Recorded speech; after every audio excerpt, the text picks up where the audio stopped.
Hello student, हम आज बात करते हैं क्लास 9th में। हमारा आज टॉपिक है राइबोसोम। ठीक, आज स्टार्ट करते हैं राइबोसोम। उसके बारे में पढ़ेंगे, उसके कार्यों के बारे में भी पढ़ेंगे। ठीक, राइबोसोम होता क्या उसके बारे में पढ़ते हैं। यह अत्यंत छोटा गोल कण होता है। कैसा होता है? अत्यंत छोटा गोल कण होता है जो जीव द्रव्य में स्वतंत्र रूप से तैरता है या अंतर्द्रवीय जालिका की सतह पर चिपके पाए जाते हैं। ठीक, राइबोसोम क्या होता है? यह छोटा गोल कण होता है। कैसा होता है? गोलाकार एक छोटा कण होता है जो जीव द्रव्य है इसमें स्वतंत्र रूप से यह तैरता है, या जो अंतर्द्रवीय जो जालिका है, अंतर्द्रवीय जो जालिका है उसकी सतह पर क्या है? चिपके पाए जाते हैं। ये आरएनए व प्रोटीन के बने होते हैं। राइबोसोम किसके बने होते हैं? राइबोसोम किसके बने होते हैं? यह आरएनए व प्रोटीन के बने होते हैं। क्लियर? यहाँ तक बात क्लियर है। राइबोसोम होते क्या हैं? राइबोसोम छोटे गोलकण होते हैं।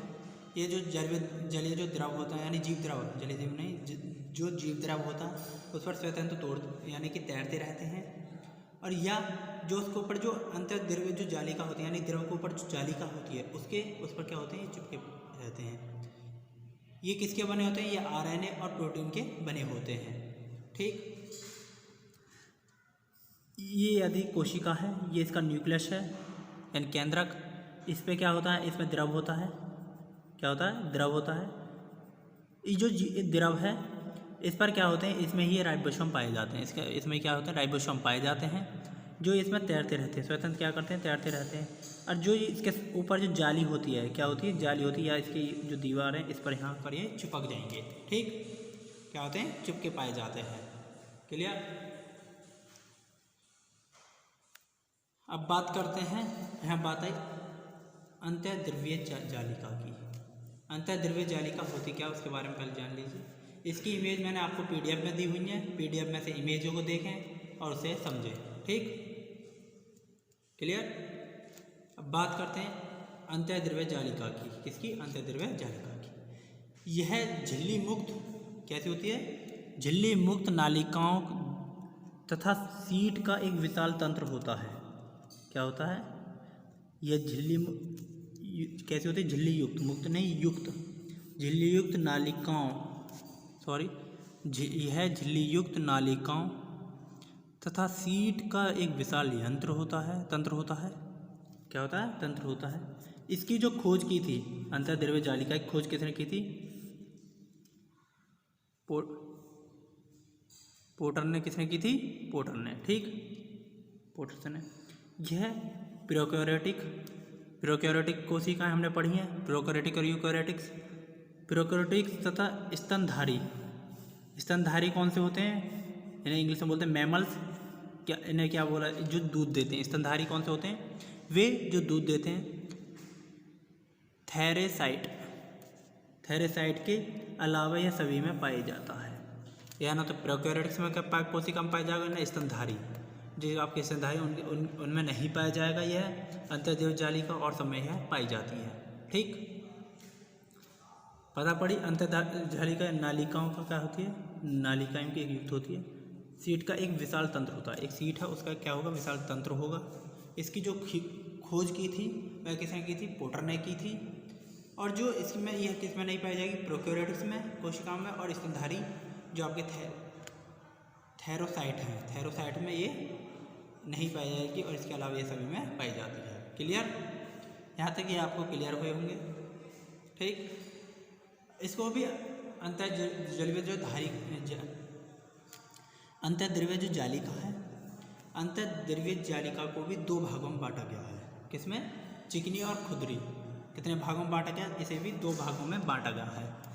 नंबर 1 कैसी? खुदरी, और नंबर 2 चिकनी। खुदरी और चिकनी अंतर्द्रव्य जालिका में से बांटा गया है। क्लियर?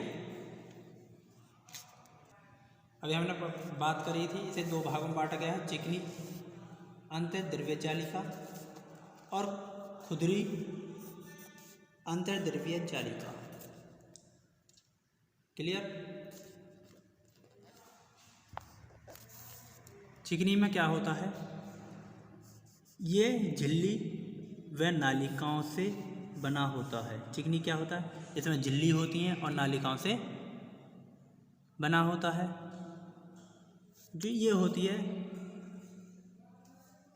ये सिस्टोनिल और सिस्टोनिल व नालिकाओं का बना होता है। ठीक, ये इसमें किसकी है, झिल्ली और नालिकाओं की। इसमें क्या है, सिस्टोनी और नालिकाओं की। क्लियर। यह है नंबर 2, यह स्टीरॉयड, लिपिड व पॉलीसैकेराइड, पॉली यानी कि पॉलीसैकेराइड बनाने में क्या करती है, मदद करती है। क्लियर। यह स्टेरॉयड, लिपिड व पॉलीसैकेराइड बनाने में क्या करती है, मदद करती है। कौन, चिकनी अंतर्द्रव्य जालिका। क्लियर। यह क्या करती है, प्रोटीन संश्लेषण में क्या करती है, सहायक होती है। प्रोटीन संश्लेषण में क्या होती है, सहायक होती है। कौन सी, खुदरी अंतर्द्रव्य जालिका। राइबोसोम अनुपस्थित होता है। चिकनी में क्या नहीं होता, राइबोसोम उपस्थित नहीं होता है। क्लियर। जबकि खुदरी में क्या होता है, राइबोसोम उपस्थित होता है। राइबोसोम क्या होता है, इसमें उपस्थित होता है। राइबोसोम आप जानते हैं क्या होता है, ये अंडाकार एक गोल एक छोटा सा कण होता है जो क्या होता है, जलीय द्रव तैरता रहता है। और जो आपका चिकनी अंतर्द्रव्य जालिका है ये इनमें नहीं पाया जाता। ये किसमें पाया जाता है, खुदरी अंतर्द्रव्य जालिका में पाया जाता है। इसमें क्या, यह क्या क्या बनाने में मदद करेगा, स्टेरॉयड, लिपिड और पॉलीसैकेराइड बनाने में यह मदद करता है। ठीक। यह क्या करता है, प्रोटीन संश्लेषण में सहायता करता है। किसका बना होता है, झिल्ली और नालिकाओं से बना होता है। ये किससे, यानी कि सिस्टिनॉल और नालिकाओं का बना होता है। क्लियर। अब बात करते हैं अंतर्द्रव्य जालिकाओं का कार्य। क्लियर। अंतर्द्रव्य जो जालिकाएं उनका कार्य क्या है। नंबर 1 कार्य है इसका, यह केवल ऐसा अंगक है जो कोशिकाओं के अंदर जो पदार्थों के केंद्रक के बीच परिवहन के लिए नालिकाएं सुविधा प्रदान करता है। क्या करता है, नालिका जो सुविधा है ये प्रदान करता है। ठीक, किसके बीच, केंद्रक और पदार्थ की। कोशिका के अंदर जो पदार्थ है के और केंद्रक के बीच क्या कर, परिवहन के लिए, यानी कि उसे उसमें जो परिवहन के लिए जो उस क्या करता है, नालिकाएं सुविधा प्रदान करता है। क्लियर। जिससे जो पदार्थ के जो अणु हैं वह उस रास्ते से वहाँ तक पहुँच जाएं। ठीक। यह अंगकों के बीच क्या होता है, ये अंगकों के बीच बायोकेमिकल, कौन सा, बायोकेमिकल क्रियाओं के संश्लेषण में क्या करता है, मदद करता है। यानी कि जीव रसायन, इसे हिंदी में भी जीव रसायन क्रिया में क्या करता है, मदद करता है संश्लेषण में।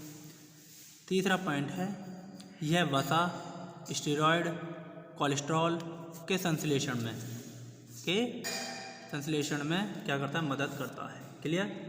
यह वसा, स्टेरॉयड, कोलेस्ट्रॉल के संश्लेषण में क्या करता है, मदद करता है। क्लियर।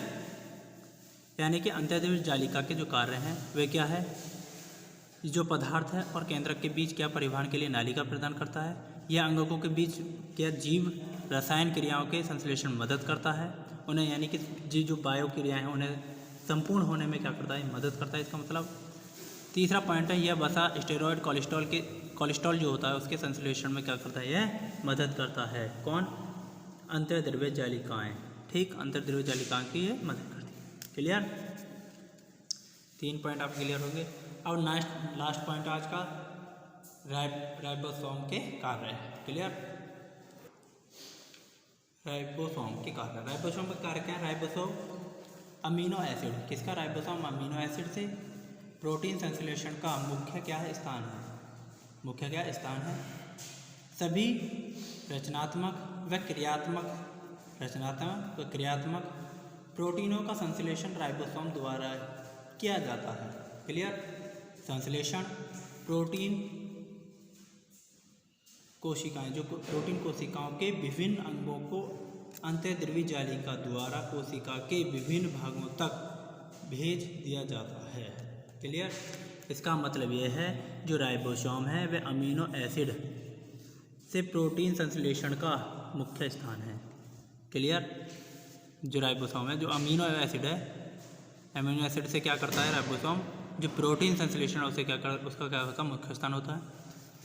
इसमें क्या है, यानी कि जो सभी रचनात्मक व क्रियात्मक जो प्रोटीनों का संश्लेषण भी राइबोसोम द्वारा ही किया जाता है। जितनी भी रचनात्मक हैं और क्रियात्मक जो प्रोटीन हैं उनका भी संश्लेषण किस में होता है, राइबोसोम्स में। ठीक।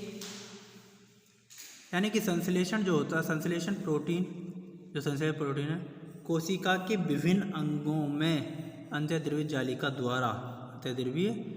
द्वारा कोशिका के विभिन्न भागों तक भेज दिया जाता है। विभिन्न भागों तक क्या होता है, भेज दिया जाता है। क्लियर। राइबोसोम के कार्य पढ़े, राइबोसोम पढ़ा आज हमने। उसके अंतर हमने देखा जो अंतःद्रव्य जालिका ही, उसे पढ़ा। उसके दो भाग होते हैं, चिकनी अंतःद्रव्य जालिका और खुदरी अंतर्द्रव्य जालिका। उनके बारे में हमने डिफरेंस में देखा, क्या क्या डिफरेंस उनमें, दोनों में। हमने अंतर्द्रव्य जालिका के हमने क्या कार्य करे और राइबोसोम के हमने कार्य करे आज। क्लियर। आज की क्लास यहीं पर ख़त्म होती है। Okay, thank you.